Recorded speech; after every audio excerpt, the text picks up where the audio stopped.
Welcome to Nerds Amalgamated, a podcast that covers the latest events in science, pop culture, and gaming. I'm the professor, aspiring game developer, sci-fi aficionado, and completely and undeniably a geek trying to take over the world. I'll be breaking down the news from tech to gaming. I am the DJ, a humble nerd, a big weeb, and a watcher from the halls of the multiverse. Just kidding. Anyways, I'll be breaking down all things comics to movies to anime. Join us and stay hydrated as we quench you with witty banter, unintentionally hilarious hot takes, and trivia more fun than a night at the pub, courtesy of Nerds Amalgamated. Welcome back. We've got another great episode for you this week. We're talking about Helldivers versus Sony, how gamers finally managed to win a boycott, the announcement of some new Lord of the Rings movies, and using nanobots to farm microplastics.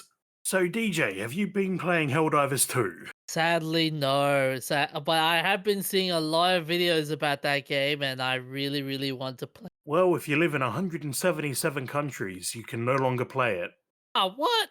Because of Sony's decision to require a PlayStation Network login for Helldivers 2, which didn't work at launch because of the massive influx of players and was temporarily disabled, they sold the game in countries where when they re-enabled the PlayStation Network requirement, it would not be possible to play the game because you can't have a PlayStation Network account in those countries. It's been a total mess. I see that. Like, I've seen the back and forth and on social media, and a lot of people have yeah, they voiced their opinion hard. Very hard. It was so hard. Apparently I saw Steam reviews of Helldivers just going down really hard.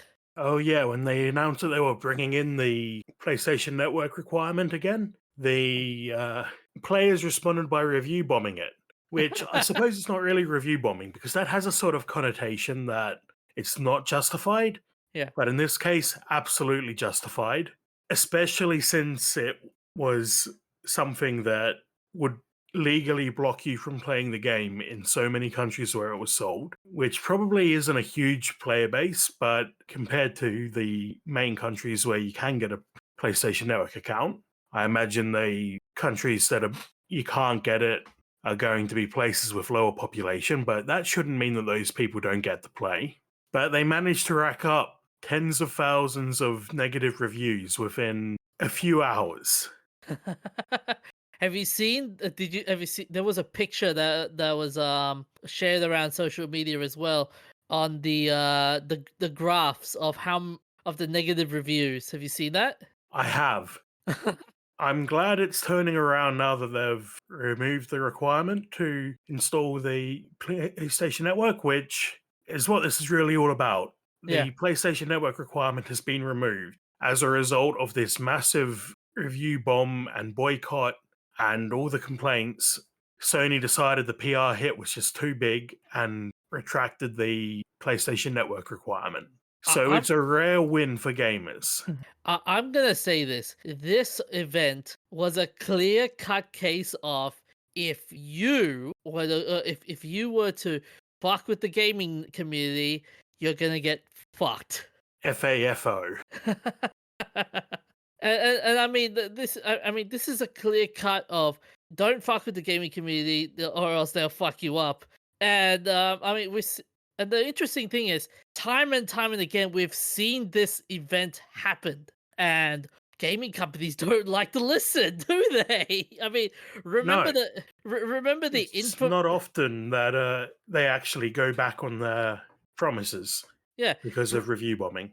Yeah, remember the good old Blizzard saga with Diablo Immortal? I had to take a pause for a moment there and try to work out which one you meant. The what? Okay, well, when the announcement came out and how people when they said, "Oh, this will be a mobile game," and people were absolutely cut about it. Yeah, but I see that differently because that was just about a planned game that people weren't happy about it being a different game. Yeah. People were expecting Diablo 4. They got announced a mobile first game, and weren't happy.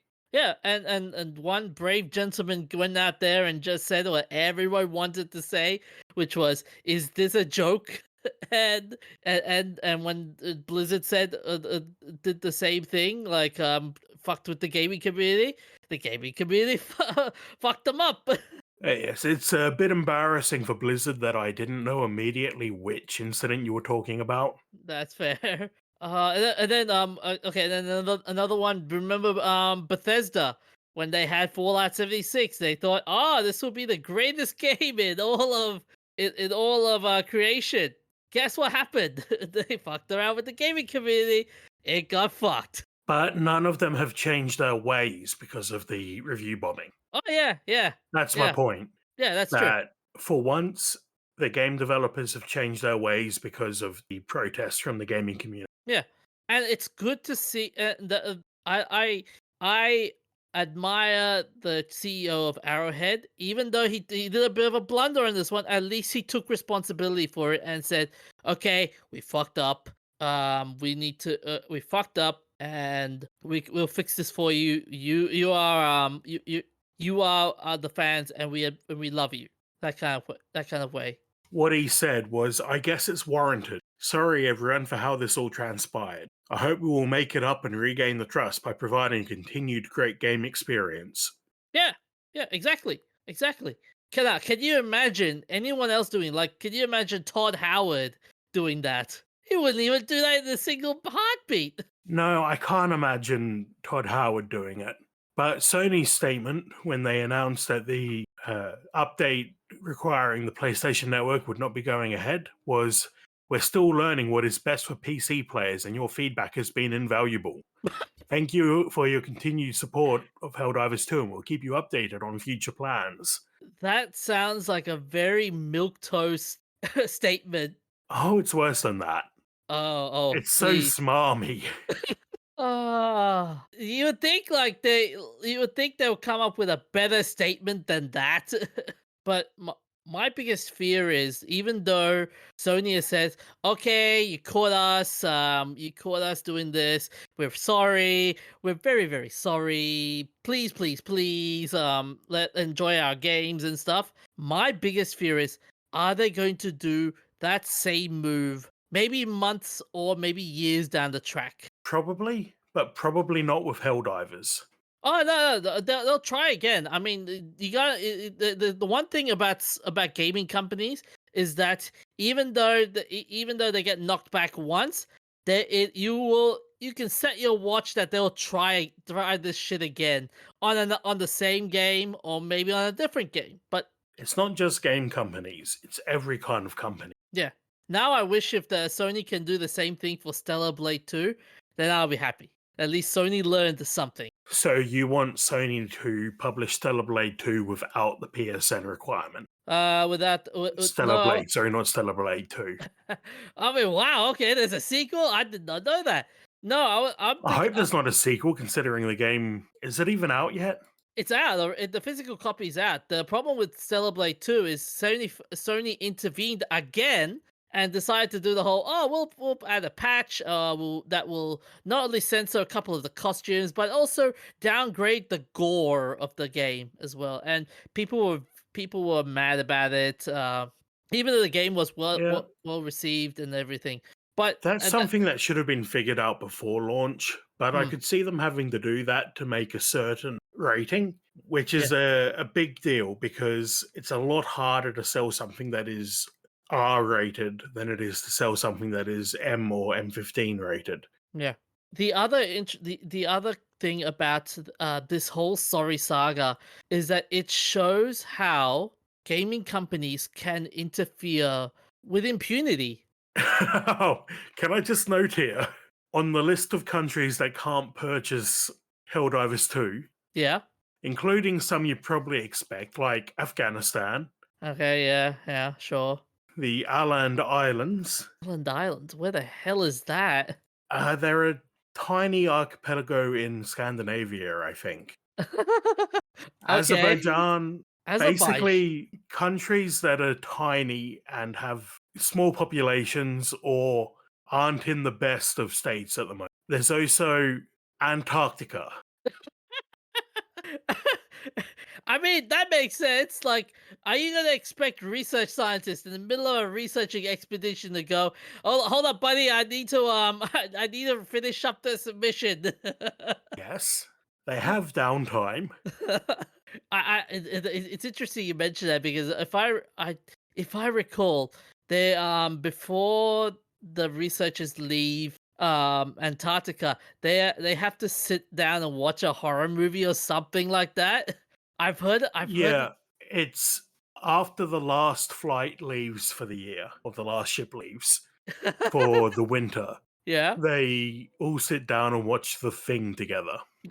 Can you imagine just like, okay, imagine you're one of the last people in Antarctica. Which one would you rather do?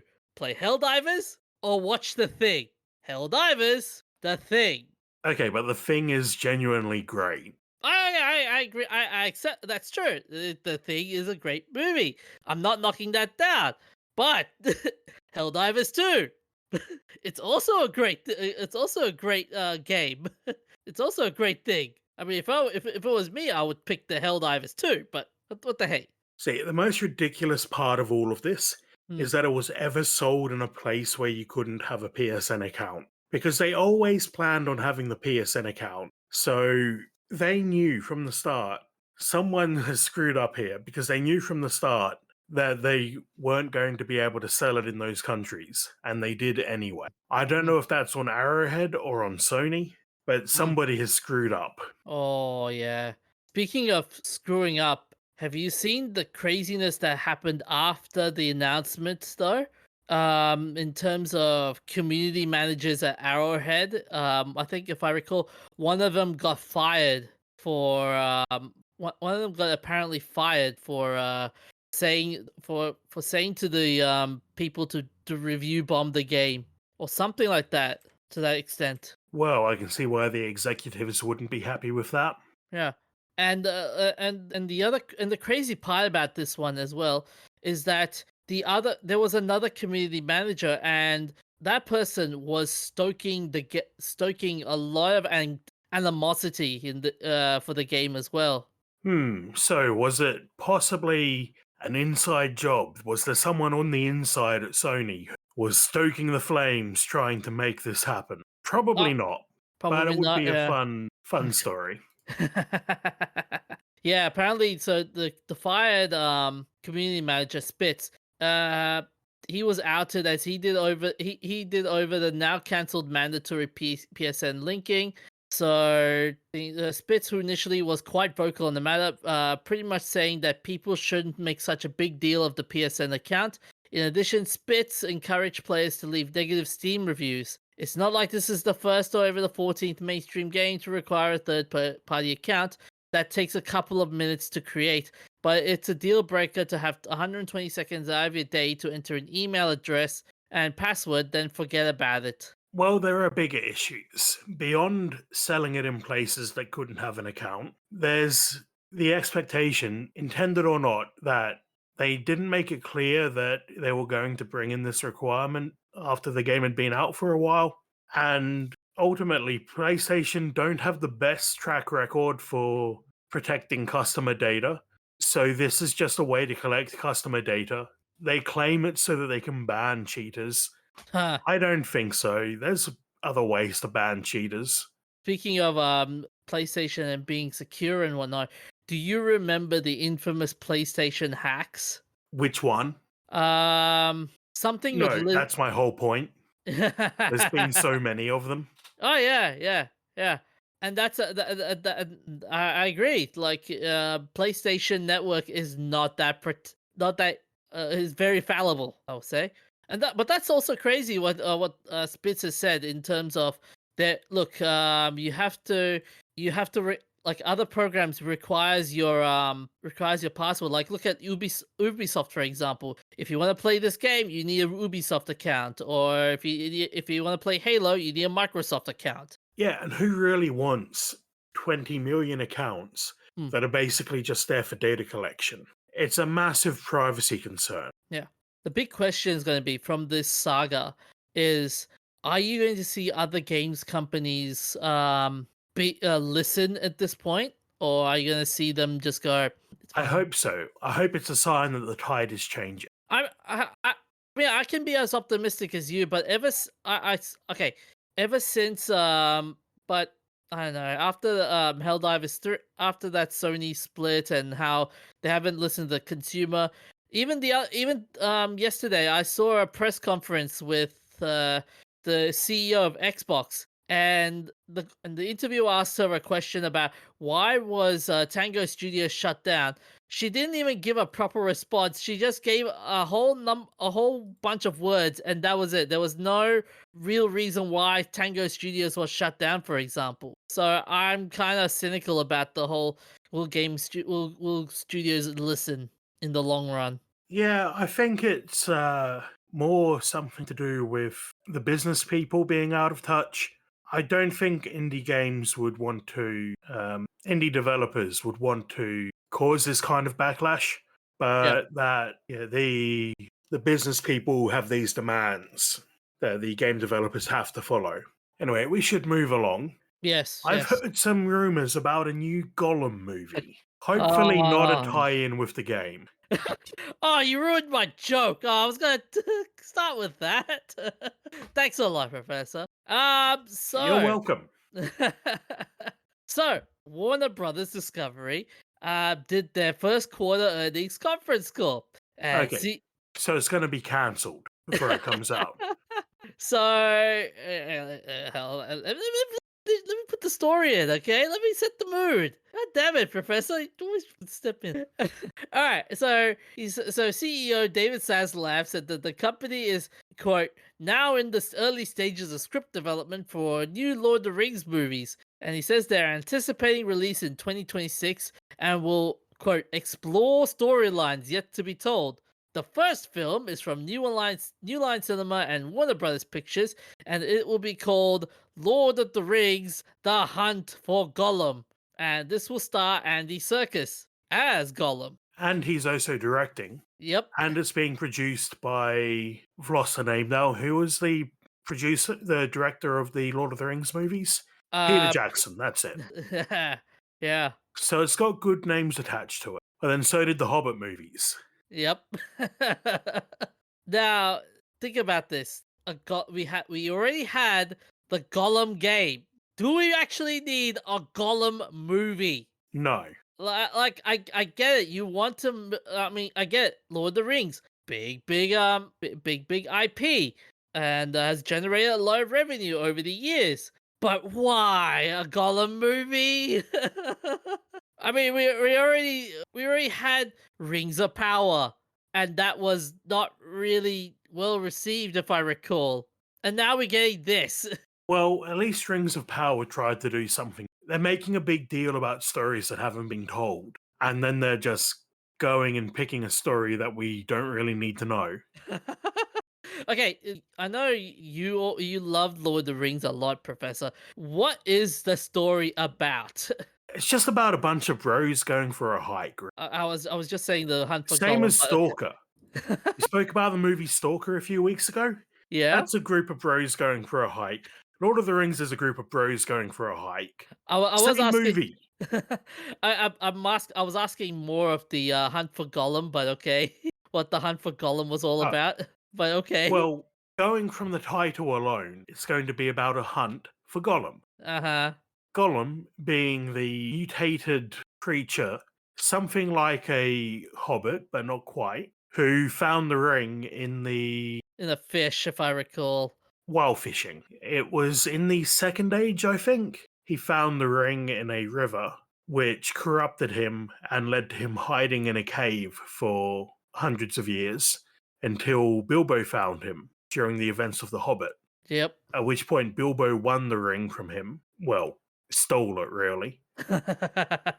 Because the ring itself has its own consciousness and it wanted to be protected. Hmm. So that's why it led Gollum underground. But then when Bilbo found it, it knew that it was time for it to come back to the surface and find a way back to Sauron. Yep. So it found its way into Bilbo's pocket. Yep. So I'm looking through some of the statements. So think Jackson, Bowens, and Walsh have said it's been a great honor and privilege to travel back to Middle Earth with our good friend and collaborator Andy Serkis, who has unfinished business with that stinker Gollum. And they continued, as lifelong fans of Professor Tolkien's vast mythology, we are proud to be working with WBD film chiefs Mike DeLuca, Pam Abby, and the entire team at Warner Bros. On another epic adventure. Andy Serkis wrote, "Yes, precious." Sorry, I had to say that. The time has come for once more to venture into the unknown with my dear friends, the extraordinary and incomparable guardians of Middle Earth, Peter, Fran, and Philippa. Although it's interesting how they titled The Hunt for Gollum, which apparently there's already a fan-made Lord of the Rings movie with that same title. Yes, I didn't quite finish earlier, but presumably the plot is going to be set sometime while Gollum has the ring, because he wasn't Gollum until after he found the ring. He was Smeagol. And he spent so long underground, no one was really looking for him. So we can rule out that period. So it's probably going to be sometime after Bilbo gets the ring. And presumably while the forces of good, aka Gandalf, and the forces of evil are both trying to track him down to find out where the ring has gone. Yep. Wait, so this was set before. So this was set before the very first Lord of the Rings. And wow, okay, wow, that's a very interesting timeline then. Why is that? There's a gap between The Hobbit and The Lord of the Rings when it could be set. Yeah, but but you're altering the lore, aren't you? Not really. It's been a long time since I've read the books or seen the movies, but from what I remember, Bilbo finds the ring in The Hobbit Yeah. and takes it home with him to the Shire. Yep. Then he hangs around there for 80 years or something until Gandalf finds out the ring is one of the rings of power, investigates it, tracks down all the evidence he can, and Bilbo has his 11th birthday when he hands the ring on to Frodo. And during that period is when Gandalf's research into Gollum and Sauron's minions were hunting Gollum to find out where the ring had gone. Yeah, and then hence so I remember he screamed, "Shire, back in!" Sorry, I had to do that. Yeah, your voice went so high pitched it cut out, which I think protected me. But all of this is basically delivered in an expositional dump at the beginning of Lord of the Rings. Yeah. So there's not much timeline to change there. And there's not much to explain. Like, what's Gollum gonna do? Like, oh, I'm just gonna whittle myself in this cave, eat more fish, and sing and plot something. Blah blah blah. There's not much to say. Like, what are you gonna like? What's Gollum gonna do? Oh, I'm going to do something. Yeah, that's my worry too. As I was saying, there's already a fan film about this. But what was interesting was, as soon as they announced the title, Warner Brothers decided to copyright strike the fan film movie, but then retracted the copyright strike. Interesting. Yeah, apparently, so they copyright struck the fan film initially, saying that this contains content from Warner Brothers and is blocked on copyright grounds. And then the company was immediately chastised for throwing its might upon a fan film, while many Lord of the Rings fans expressed their frustrations over the studio's decision on social media and Reddit. It's worth noting that while the non-profit fan film has its blessing from the Tolkien estate, Warner Bros. Owns the right to the character of Gollum. Yeah, I think that's the key thing here. Yeah. Warner Brothers owns the rights to The Lord of the Rings specifically. It doesn't own the rights to the Silmarillion or any of the other expanded work. So it's mostly just Lord of the Rings and that immediate area that they can make movies out of. We know Amazon owns part of the Second Age, which is where Rings of Power comes from. Yeah. Still not a fan of that show. Even after the entire season, I just went, "What are you doing?" The one thing that's I'm concerned about is Andy Serkis's performance at Gollum.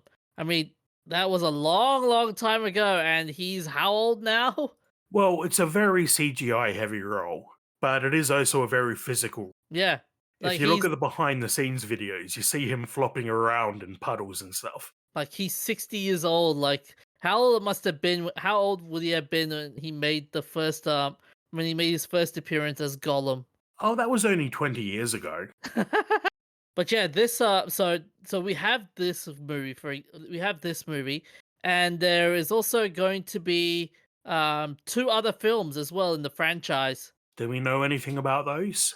Right now it's not we haven't heard any titles so far, but they said that this will further contribute to the Lord of the Rings cinematic history. Yeah, cinematic history. So that's why I'm wondering like what like okay, so you have this Gollum film. And Lord knows how they're gonna make that movie. But then what other movies are they gonna make out of? Are they gonna make trying to make the Silmarillion? Is that possible? They'd have to pick and choose because the Silmarillion is more of a Bible. It's basically the history of Middle Earth, but like mythologized. So I think they'd have to pick and choose a couple of stories out of the Silmarillion. But there are tons of other stories as well that Tolkien was writing about in his letters. Yeah, but were all those contributing to the Lord of the Rings mythos, or were they just like, oh yeah, I'm just gonna these are just random stories. No, they were all part of the Lord of the Rings universe. Okay. Once he decided that was a thing he was going to do, pretty much everything he did from then on was part of it. Like the original draft of The Hobbit had no links to Lord of the Rings. And then he came up with the idea for Lord of the Rings and rewrote part of The Hobbit. The other thing is though, Tolkien himself was never 100% sure about some things, like the origin of the dark creatures like trolls and goblins and orcs. He was never 100% sure where they came from because some of his letters say things like trolls are mutated ents. Others contradict that. So wasn't there a thing with if I recall, Saruman was after Saruman made the first Uruk-hai, he said how orcs were a mutation of the orcs were a mutation of the elves or something like that. Yeah, that's the same sort of lines. Because one of the big themes of Lord of the Rings is that evil can't create; Hmm. it can only take and corrupt. Yeah. If So if I would have loved to see if Christopher Lee was still alive around this time, I would have loved to see more of Saruman. Like make a story about Saruman and how did the corruption of Saruman occurred. That would have been a good movie to watch. I feel like they covered that pretty well in the Lord of the Rings. I felt like I felt like it was just basically glossed over, to be honest. Unless if I'm missing something. Then maybe went into more detail in the extended cut. Ah, okay. Makes sense. It's been so long I can't remember what was in that, what was in the theatrical cut, and what was in the books. I've been wanting to do a rewatch for a while, actually. Do it on Christmas. Why Christmas? Hey, great family film, great family film. Watch it with the family, that kind of thing. Nah, my family aren't that into fantasy. Like but if you were Warner Brothers, what story would you like to see covered in the big screen? I want a story we haven't seen before. Oh, Anything that we haven't seen before. Because there is so much history of Middle Earth that hasn't been put onto the big screen. So I'd rather see something like that than another rehash of the events of the Third Age. makes sense. That makes sense. I mean, we are sort of getting the there is also the Lord of the Rings anime that's coming out soon as well. What is this, the 70s? So the Lord of the Rings anime that's coming out soon is the Lord of the Rings, the War of the Rohirrim. Oh, yes, I've heard about that. Yeah. So this one is set 183 years before the events of the Lord of the Rings film trilogy. The War of the Rohirrim tells the story of Helm Hammerhead, a legendary king of Rohan, and his family as they defend their kingdom against the army of Dunlendings. Helm goes to be the namesake of the stronghold Helm's Deep. My other question is going to be, I think we might have we might have answered this earlier on, but can you see these next few Lord of the Rings movies as canon? Yeah, I mean, Rings of Power was if I recall, Rings of Power is technically canon, but it's not canon at the same time, if I recall. it'll all depend on how closely they follow the books. Before we move on though, so do you reckon this announcement will breathe life into the franchise, or you reckon it will just be like, oh, it's just a cash grab? The cynical few would view it as a cash grab, but This feels like a cash grab. really? Okay. Yeah, because they're taking an event that we already know about and not really adding much to it. Yeah. That's fair. That's fair. So, if we're going to sweep Gollum out with the garbage, how about we use nanobots to clear him up? Oh, they're too tiny to sweep out that big amount of garbage. They're too tiny. Well, what we have here is a paper about using nanobots to capture microplastics. Okay, interesting idea. When you say nanobots, you're probably thinking tiny little robots. Not exactly true. They're more chemicals that happen to provide a function. And the method they provide that function is similar to having a tiny little robot. So it's not like in the comic books and sci-fi where nanobots are these like tiny little robots that do little tiny spectacular things. It's not like that at all, is it? Not at all. Ah, Here we're talking about single atoms being manipulated, okay. which is sci fi tech on its own. So, what they've discovered is nanobots made out of titanium dioxide nanotubes annealed in a hydrogen atmosphere have an affinity for microplastics and they have the ability to irreversibly capture them. Yeah. And the best part is they're powered by ultraviolet radiation. Oh, so they operate in the daytime. Yeah. Yeah, I can totally see the nanobots going after as soon as the sun sets. Okay, guys, quitting time. And they'll just creep back and, and don't do anything. What's the rate of conversion these nanobots can do? Like how fast is their rate or harvesting rate? That's a better term. I don't recall. I did read through the paper the other day. So, skimming through the paper again, it looks like the plan is to combine this concept of the titanium dioxide nanotube robots, Yep. which capture the plastics, and magnetic nanobots, which Huh. would then allow you to collect the plastic by collecting the robots using a magnetic field. Okay. But the that's a tricky word to say. The photocatalytic abilities of the titanium dioxide material are also expected to cause in situ degradation of nanoplastics. Basically, if the nanobot starts chewing it starts chewing, nanoplastics will be released. No, it will break down the plastic into Uh, something else. Okay. I don't see what they will break it down into, but they do also irreversibly capture the microplastics. So once they're hooked on, they don't let go. Yep. And then you can use another version of the nanobot that is magnetic in the future to then scoop them up out of the water. I mean, it's a novel approach, but then, as you said, relying on future technology just to fix the current technology, that's kind of like a passing the buck kind of thing. It's the best we have. I guess. I guess so. Yeah. We need these sorts of super impressive sci fi breakthroughs because it's the best chance we have to not be completely screwed. Okay, I stand corrected. Okay, that's fair. That's fair. We were talking the other day about global warming just on our own and how 70 something percent of scientists who were surveyed believe we're going to blow right past the 2.5 degree mark. Oh yeah. Well, we're not going to fix that by sitting around and doing nothing. Even if we completely stopped CO2 emissions right now, we're not going to stop that from happening. So we need some sort of breakthrough to fix that. And it's the same deal with microplastics. They don't break down, they just get smaller and Yeah. then taken up in your body. where we don't know exactly what they do in your body. It's probably not great for you.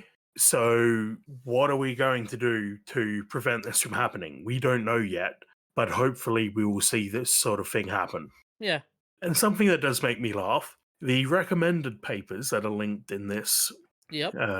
preprint that we've included in the show notes. Methamphetamine removal from aquatic environments by magnetic micro-robots. They're coming for your plastic, they're coming for your meth. Can you imagine being a micro robot, and you're stoned? But with the nanoplastic, with this venture, how long you reckon before we see this in the field? For example, like in areas like, for example, Garbage Island. That is still plastic. I assume you're talking about the Pacific Garbage Patch? Yep, Yeah, great. that's still macroplastic, so the best thing we can do is go out there with a net and scoop it up. Even better would be preventing plastic from going into the ocean to begin with. Yeah, yeah. Although, mind you, at least I was hoping maybe this venture could start the cleanup. Will start the cleanup and do a faster job than the ocean cleanup project. Remember that? Remember that project? Yeah, they're doing great work. Unfortunately, not as fast as it really needs to be done, but it's the best we have. I guess. So I just want to leave it on this. Mm. As depressing as the news of the future sounds, every now and then we have a massive breakthrough like this to give us some hope. The big question is, will these breakthroughs happen fast enough to save us? I shouldn't ruin this moment. The professor said some stirring speech. Shouldn't ruin it. Right. Hey, at least at least it's an equally splendid job than King Theoden. You're trying. You really are trying. God damn it. For our shout out this week, the actor who played King Theoden passed away on the 5th of May. Bernard Hill, best known for roles in Titanic and Lord of the Rings, died aged 79. He played Captain Edward Smith in Titanic and King Theoden in Lord of the Rings. Billy Boyd, who played one of the hobbits in Lord of the Rings, said, "I don't think anyone spoke Tolkien's words as great as Bernard did. He would break my heart. He will be sorely missed." He is the only actor to star in $2 billion films that both won 11 Oscars, The Return of the King and Titanic. That's an achievement itself. Yeah. And he believed his castmate, Brad Dourif, was English because he never dropped his accent. When he began using his Native American accent, well, natural American accent, Bernard thought it was fake and accused Dourif of the worst fake accent he had ever heard. Oh, that's gonna suck. And also, I also added in an interesting thing that happened in besides the castmate story. He also had a couple of interesting moments during the shooting of the Two Towers. Yeah, he says he broke his sternum and had his ear slashed open by a sword. Oh, that's painful. I can't imagine how you would even begin to break your sternum. That must have been a hell of an impact. I wonder what was that scene that had that happen. Yeah. Well, shooting back to the future, on the 8th of May, we had the 15th anniversary of the J.J. Abrams Star Trek, the 11th film in the Star Trek franchise, a reboot that featured the characters of the original Star Trek television series portrayed by a new cast. The movie is actually set in a parallel universe. I like that movie, by the way. I've never seen any of the Kelvin-verse Star Trek movies. Yeah, they were not really movies that you would write home to. No, they're not particularly well regarded. Yeah, especially when you have Benedict Cumberbatch just go, "My name is Khan." As opposed to William Shatner absolutely chewing the scenery and screaming, "Khan!" Okay, on the Zachary Quinto edition, Khan. Once again, your microphone cut out and I think saved me. Speaking of Zachary Quinto, to do the perfect Vulcan salute, he had his fingers glued together. I hate. Can you imagine doing the Vulcan salute and you're about to do an action scene? You're like, oh crap, my fingers are glued. Someone help me out here. I assume there's a kind of prop glue that would dissolve fairly easily. He was as much as we like to make fun of the cast of the new Star Trek. I think Quinto had Quinto played the best Spock, in my opinion. For the sound of the automatic doors on the USS Enterprise, they used a Russian train toilet flushing. Oh, and to add the Spock trivia, I added in one say to prepare for his role as Spock, Quinto grew his hair longer and dyed it, and shaved his eyebrows. He claimed that the change in appearance cemented his performance. I just felt like a nerd. I felt like I was 12 again. You look back at those pictures and you see the bowl cut. I was sporting that look for a good 4 or 5 years. There's no question I was born to play Spock. And it looks like you want me to speak about Van Helsing 2014. No, sorry, 2004. Yep. You've written the 10th anniversary of Van Helsing. Oop. Thanks for screwing me up there, DJ. Sorry. And Brendan Fraser's The Mummy. Both movies inspired by the Universal Pictures Monsters series. Oh, we don't necessarily need to go through all the trivia on those two, but they were great. Both of them were great movies. I see that Brendan Fraser nearly died when being hanged. That he stopped breathing and had to be resuscitated. Oh yeah. That's a minor screw up on the part of the The production set team. designer production team. Yeah. Yeah. Another screw up in the set design team was the scene in the beginning when Imhotep was mummified. This freaked out the actor who played as the mummy, and he had to be bandaged for 4 hours to film the scene when he's wrapped up and put in the tomb. Oh, that's terrifying. And on the 8th of May 1886, pharmacist John Pemberton first sold the beverage Coca-Cola as a medicine. John Pemberton was a Confederate colonel, wounded in the American Civil War and addicted to morphine. Having a medical degree, he began a quest to find a substitute for morphine. In 1885, he registered Pemberton's French wine Coca Nerve Tonic, which may have been inspired by the Vin Mariani, a French Corsican cocoa, but his recipe also included the African cola nut, which provides the source of caffeine. A Spanish drink called Cola Coca, which is a bit of a tongue twister to say when you're used to saying Coca-Cola, was presented at a contest in Philadelphia in 1885, a year before the official birth of Coca-Cola. The rights were bought by Coca-Cola in 1953. Initially, Coke sold for 5 cents a glass. 5 cents? Man, that's cheap. Yeah, but keep in mind the inflation. Oh, yeah. Damn it. It was believed that carbonated water was good for the health, and Pemberton claimed Coke was a cure for morphine addiction, indigestion, nerve disorders, headaches, and impotence. I mean, can you imagine Coke being the next Viagra? I can tell you if the effect was that strong, they wouldn't be selling it on supermarket shelves. Oh, Coca-Cola now with the powers of Viagra. Coca-Cola can be used for the treatment of gastric phytobezoars, which are basically when something in your gut forms a stone. In about 50% of cases studied, Coca-Cola alone was effective in dissolution. The treatment has the risk of small bowel obstruction in a minority of cases, which would require surgery. And DJ, what is the messed up moment in nerdom for this week? So, in our messed up moment in nerddom number 13, it is the blob eating the wasp. So, you've heard of the blob, right? No, I don't believe I have.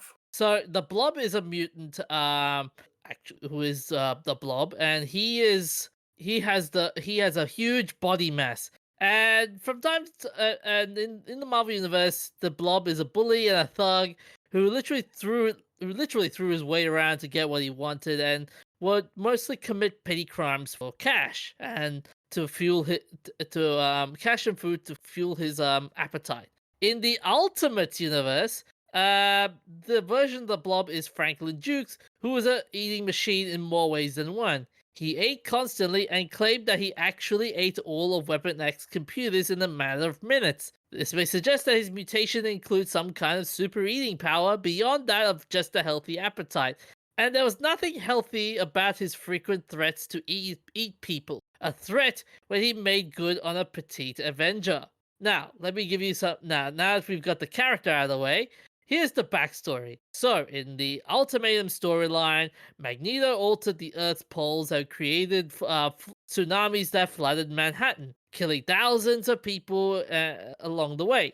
Now, two of the characters, Hawkeye and Yellow Jacket, were left to find the Wasp, who was in the main Marvel canon, is Yellow Jacket's on again, off again, wife slash fiance. It's a complicated relationship.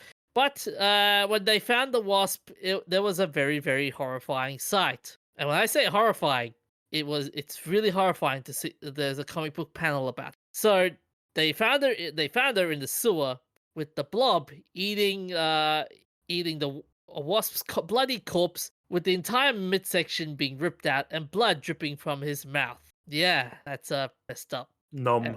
And what's even more messed up was, and in revenge, Hank Pym grew to a child size and bit the blob's head off and spat it out. Who knew revenge was very, very bloody? Okay then.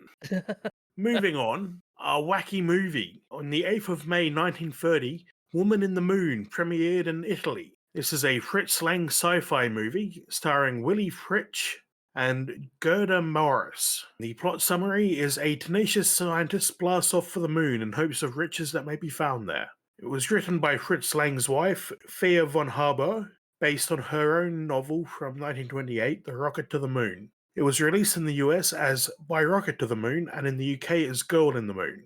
This was the first use of a multi-stage rocket in mass media. See, when I look at that that plot summary and the title to his wife's novel, it just reminds me of that Wallace and Gromit cartoon from years ago. Jeez, Gromit. We forgot the cheese. God, I want to watch that now. So they have some things that seem prescient. The rocket ship is built in a tall building and moved to the launch area, which is how NASA used to build their rockets. I'm not sure so much about SpaceX and ULA. It's the first use of a countdown to zero before a rocket launch, possibly ever. The rocket blasts off from a pool of water, which is used to absorb and dissipate the heat and noise from the rocket exhaust. The rocket is multi-stage. The crew recline on horizontal beds to cope with the G-forces, and foot straps are used to restrain the crew during zero gravity. The movie was banned in Germany from 1933 to 1945 because of the similarities to the top-secret V2 rocket project. A rocket scientist, Hermann Oberth, worked as an advisor on the movie, and he originally planned to build a working rocket for use in the film, but time and technical constraints prevented this. The film was popular among Werner von Braun's circle at the Verein für Raumschifffahrt. Butchering the German names, aren't we? I'm not great at German. The first successfully launched V2 rocket had the Frau im Mond painted on its base. Oberth also advised Hergé, I think, for Destination Moon and Explorers on the Moon, which are Tintin stories, aren't they? Yeah. Hang on a second. No, actually, yeah, Destination Moon. Yeah, that was that was a tin comic, and the other one, I think there was a sequel. Yeah, there was a sequel to that one as well. Explorers on the Moon. That's the one. Yeah, I just named that. Fair enough. Sorry. The film also contains one of the first examples of product placement in a film. A character drinks from a glass that says Odol, which is a German brand of mouthwash. But that's all we have for this week. DJ, where can they find us? They can find us on Facebook, Instagram, YouTube, and Twitter /X, where we put most of our stuff on there and post a comment or two. So that's all from us. Look after yourself, stay hydrated, and we'll see you next week. Stay happy, stay nerdy, have a nice day. Here we go!